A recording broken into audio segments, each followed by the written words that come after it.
भैया हम गीतकार शक्ति सूर्या सब भोजपुरी समाज के प्रणाम करतनी। तो आप लोग खातिर एगो लेटेस्ट मजनुआ पिटाता ई ट्रैक पर लेके आइल बनी रक्षाबंधन सॉन्ग। उम्मीद ना पूरा विश्वास बा आप लोग के ज़रूर से ज़रूर पसंद आई। तो अगर पसंद आई तो एगो लाइक कर दी और हमारे चैनल के तरह का सॉन्ग पावे खातिर सब्सक्राइब कर ली और कमेंट में बताइए कि सॉन्ग कैसा लगल। तो चलिए एक मुखड़ा शुरू करते हैं जी। बॉर्डर पे फौजी भैया अब घरे अइब कहिया, रातो दिन देखो ताड़ी बहिना त तोहरो रहिया। बढ़ता बेचैनी जतनी राखी के दिन नियराता, भैया कलैया पर राखी बंधा जा, आ बहिना के दिल घबराता, बहिना के दिल घबराता। तो एकर अंतरा कुछ ए प्रकार के बाटे।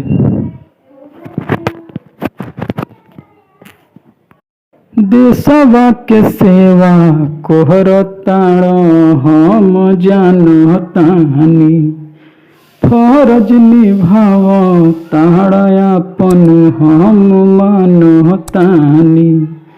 बाकी सब के भैया अइले देख देखी रहल न जाता, भैया कलैया पर राखी बन्हा जा, बहिना के दिल घबराता। तो चलिए कल लास्ट अंतरा बटे दूसरा वो के सुन लिया जा। राखी बंधाई नाही सोनावा के हार चाही, भैया शक्ति सूर्या खाली तोहरा दुलार चाही। इसे 2 बार गाना है। राखी बंधाई नाही सोनावा के हार चाही, भैया शक्ति सूर्या खाली तोहरा दुलार चाही। और जहाँ नीचे क्रॉस लाइन में सिंगर लिखे हैं वहाँ आप सिंगर भाई अपना नाम डाल सकते हैं।